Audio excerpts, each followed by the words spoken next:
In life, there are battles where the most powerful weapon is not words, but silence.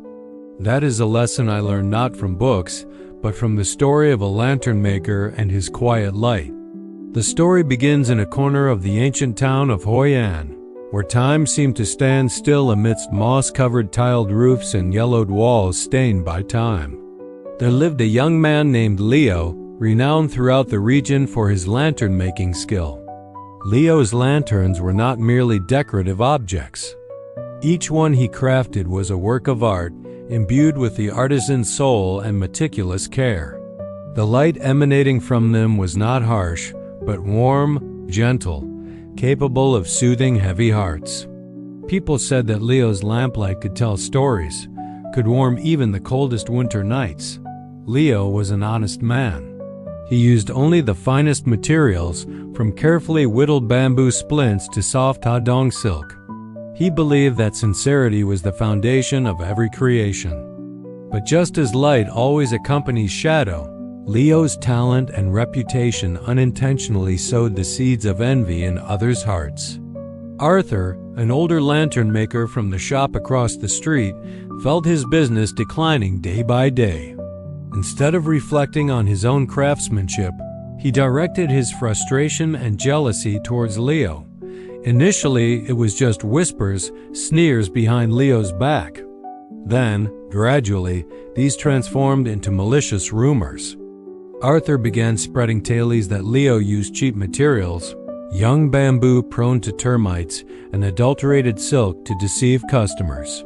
He claimed that Leo's lanterns shone longer because he had treated them with some kind of toxic chemical. These baseless accusations were like needles piercing Leo's honest heart. He was confused and distressed. At first, he tried to explain. He met with neighbors, familiar customers, and meticulously detailed his working process.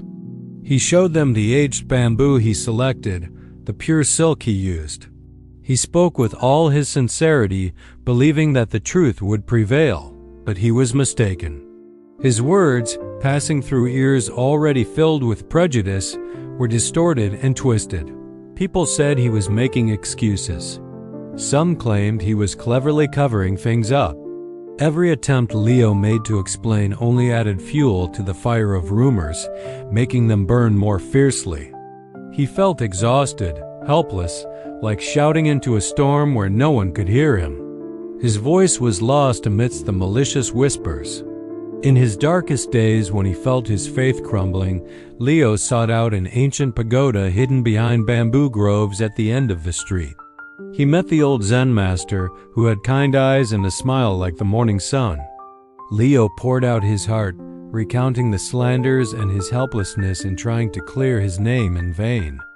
The Zen master listened in silence, his fingers tracing prayer beads without a single interruption.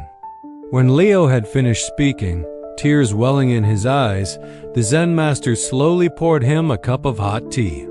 He said, "Leo, have you ever tried to convince someone that the sky is not green when they stubbornly believe it is?" Leo looked bewildered and shook his head. The Zen master smiled, "Exactly, because it's futile. You would only waste your energy. Trying to explain the truth to those who refuse to see it is the same. Their minds are closed. Your words will never penetrate. The more you speak, the more reason they find to doubt. The more you try to justify yourself, the more they assume you are hiding something." The Zen master set down the teacup, looked directly into Leo's eyes, and continued, each word clear and profound. "Stop explaining. Stop seeking validation from those unwilling to give it to you. Instead, let your work be the answer. Let the light from your lanterns dispel the darkness of doubt on its own. Silence in this case is not weakness, my son. It is strength.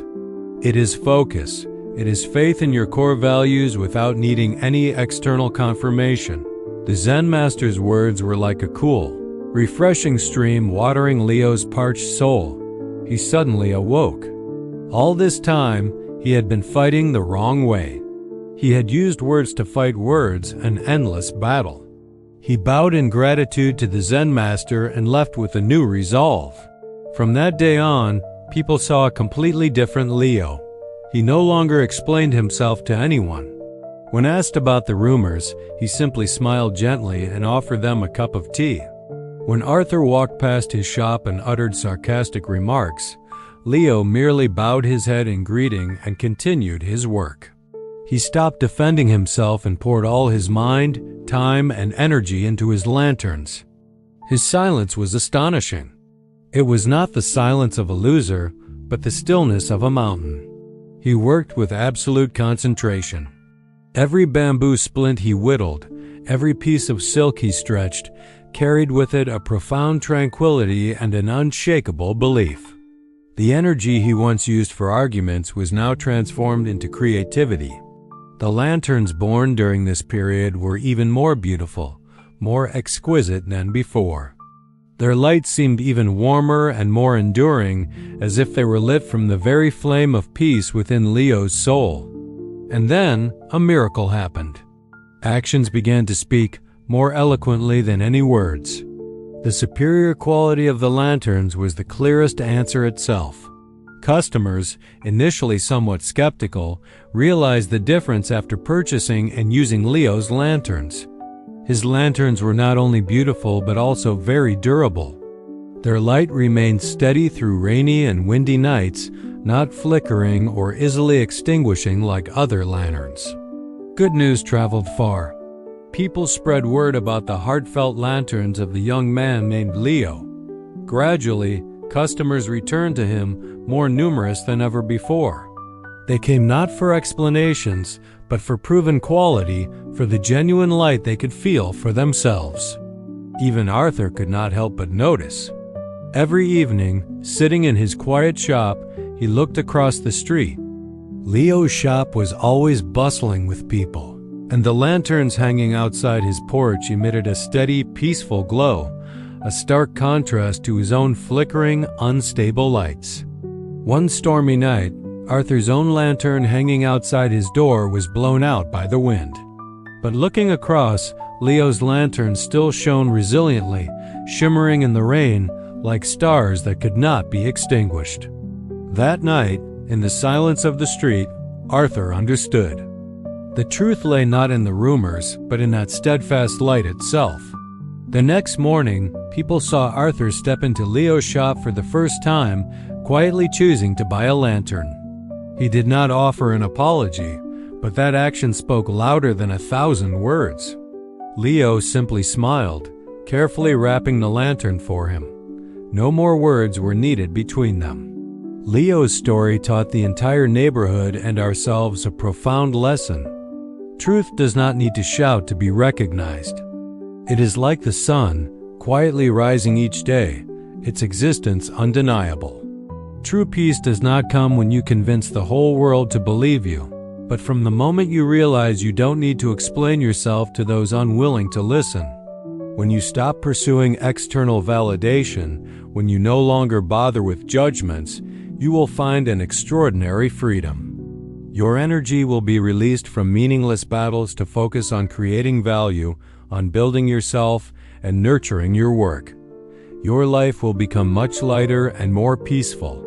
So, if there ever comes a time when you feel misunderstood, when you are straining in futile arguments, remember the story of the lantern maker named Leo. Take a deep breath, smile, and return to your work. Let your actions sing the melody of truth, and you will find peace in that silent symphony